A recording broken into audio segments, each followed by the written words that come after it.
मेरा आरोप है कि माननीय मुख्यमंत्री नीतीश कुमार जी जो अचेतन अवस्था में पहुंच चुके हैं, जो भ्रष्टाचार की दलदल में खुद उसका दोनों पैर और परिवार का पैर फंसा हुआ है, वो व्यक्ति इस भ्रष्टाचार से कैसे मुक्त कराएगा। बिहार में 2-3 लोग चला रहे हैं सरकार, रिटायर्ड अधिकारी, 3 आदमी का टोला है, वही बिहार में अपना सत्ता का संचालन कर रहा है। तो जो पैक्स अध्यक्ष अगर चुनाव जीत गया, समिति इस्तीफा कर रहा है, फिर उनको चुनाव का सामना करना पड़ेगा। ये कैसी कार्य प्रणाली है, एक ऐसा नियम है। बिहार के मुखिया जो मानो ही भ्रमण पर कहीं निकले हैं, पता चला है कि उत्तर बिहार के किसी कोना पर गए हैं। लोग जो भाजपा तो भ्रष्टाचार की वो गंगोत्री है जहां भ्रष्टाचार के सारे कपड़े धोए जाते हैं उसी बासिंदे। देश में जितने भ्रष्टाचारी हैं, भारतीय जनता पार्टी के सरोवर में स्नान करने के बाद पवित्रता का वो बोध उनके अंदर आ जाता है, मानो कि इससे निष्कलंकित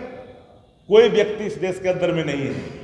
बिहार की राजनीति में आरजेडी की अकुलाहट भी अब साफ देखने को मिल रही है। जहां एक तरफ एनडीए के तमाम घटक दल बिहार में विधानसभा चुनाव की तैयारी में जुट चुके हैं, वहीं आरजेडी ने आज पटना में एक बड़ी प्रेस कॉन्फ्रेंस का आयोजन करके बिहार के मुख्यमंत्री नीतीश कुमार पर बड़ा हमला बोल दिया है। मेरा नाम अनूप नारायण सिंह है और आप सच टॉक्स को देख रहे हैं। पहले आपको पूरा बयान सुनाते हैं जिसमें आरजेडी के तमाम प्रवक्ता थे और पार्टी के मुख्य प्रवक्ता शक्ति सिंह यादव हमला बोल रहे थे नीतीश कुमार पर। सुनिए क्या कुछ कहा। को भ्रष्टाचार की दलदल में ढकेल दिया है। मेरा आरोप है कि माननीय मुख्यमंत्री नीतीश कुमार जी जो अचेतन अवस्था में पहुंच चुके हैं, इसे गंभीरता से नहीं ले रहे हैं। बिहार में रिटायर्ड अधिकारी जो भ्रष्टाचार की दलदल में खुद उसका दोनों पैर और परिवार का पैर फंसा हुआ है, वो व्यक्ति इस भ्रष्टाचार से कैसे मुक्त कराएगा। बिहार में 2-3 लोग चला रहे हैं सरकार, रिटायर्ड अधिकारी, 3 आदमी का टोला है, वही बिहार में अपना सत्ता का संचालन कर रहा है, सत्ता का दुरुपयोग कर रहा है, जनहित में कोई काम नहीं हो रहा है और पैक्सों के चुनाव के परिणाम के स्वरूप जो उत्पन्न हालात है पूरे बिहार में, मानो कि एक नया विस्फोटक स्थिति उत्पन्न होने वाली है।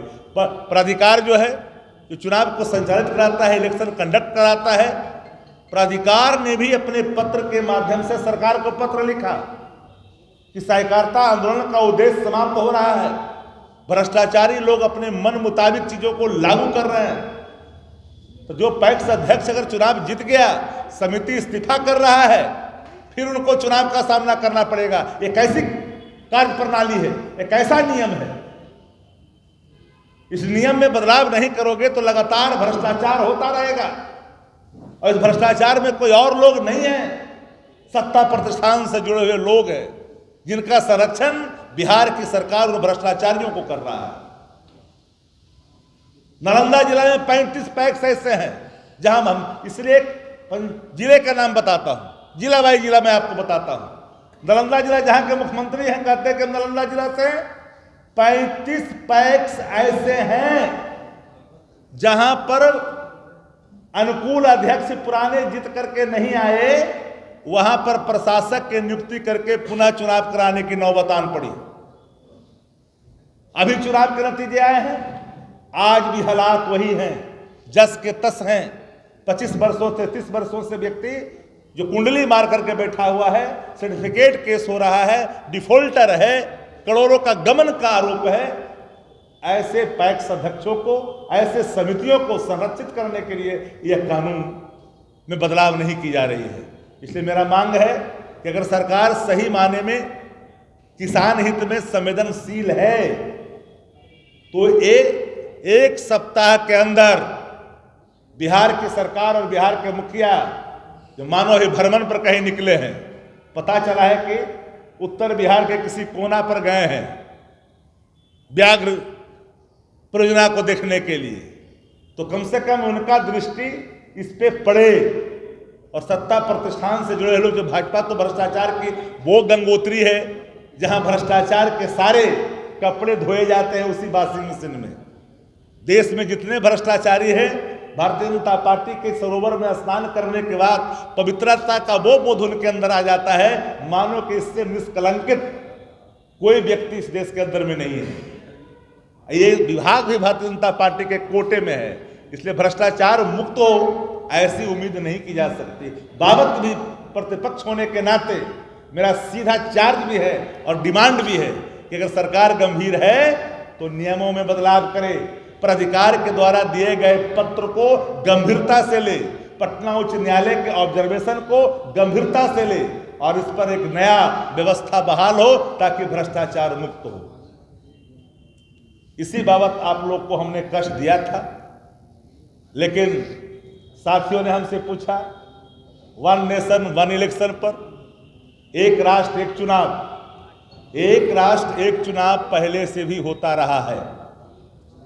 आजादी के बाद इस देश में कई टर्मों तक एक देश एक चुनाव, वन नेशन वन इलेक्शन।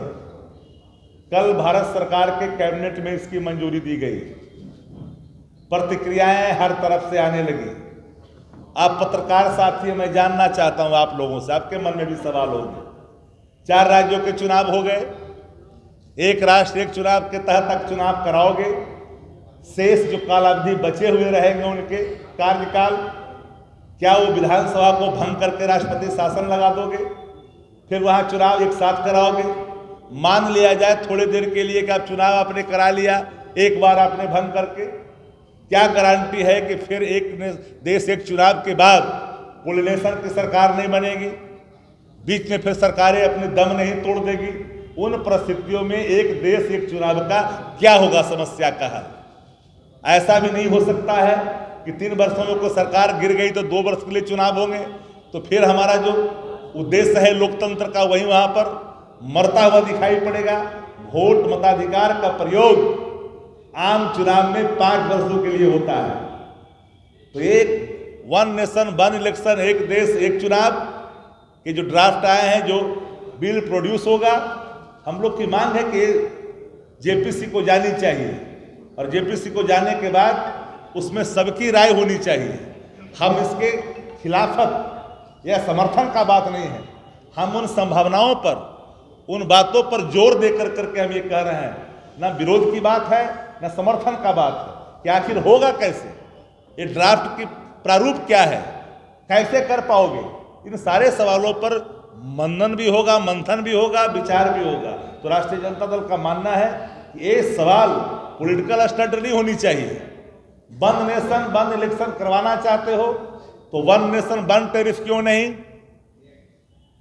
समान शिक्षा क्यों नहीं? ऐसा क्यों? फिर अलग अलग क्यों? ये सवाल भी सामने है। जो सरकार को तत्परता के साथ जिन चीजों को गंभीरता से शिक्षा के हित में लेनी चाहिए, आम आदमी के हित में लेनी चाहिए, उस पर चर्चा करने के बजाय एक पॉलिटिकल माइलेज के लिए कहीं मंदिर का लेंगे, कहीं बंगाल में जाके मंदिर बनाएंगे, कहीं कहाँ बनाएंगे, कभी वहां बनाएंगे। अरे आम आदमी की बात करो, पलायन की बात करो, किसान की बात करो, किसान प्रोटेस्ट करें, उन समस्याओं की बात करो। अपन समस्याओं से मुंह चुराते हो, नौकरियों से मुंह चुराते हो, बेरोजगारी पर बात। तो आपने सुना, शक्ति सिंह यादव नीतीश कुमार पर लगातार कई गंभीर आरोप लगा रहे थे, पर अंदर खाने की खबर है कि स्क्रिप्ट मनोज झा की थी, लिखवाया तेजस्वी यादव ने था और मीडिया के सामने पढ़ा शक्ति सिंह यादव ने। अब आरजेडी को लगने लगा है कि नीतीश कुमार पर चाहे जितने डोरे डाल लो, नीतीश 2025 में वापस महागठबंधन में नहीं आने वाले हैं। यही कारण है कि लालू यादव ने अब यूपीए में ममता बनर्जी के नेतृत्व की बात कर दी है। आपको याद होगा, जब नीतीश लालू के साथ थे तो लालू यादव नीतीश कुमार को प्रधानमंत्री बनाने के हसीन सपने दिखा रहे थे। अब यह देखना खास होगा कि बिहार की राजनीति में आरजेडी नीतीश पर जो वार कर रही है, इसका असर 15 दिसंबर से नीतीश के शुरू हो रहे महिला संवाद यात्रा पर कितना पड़ पाता है।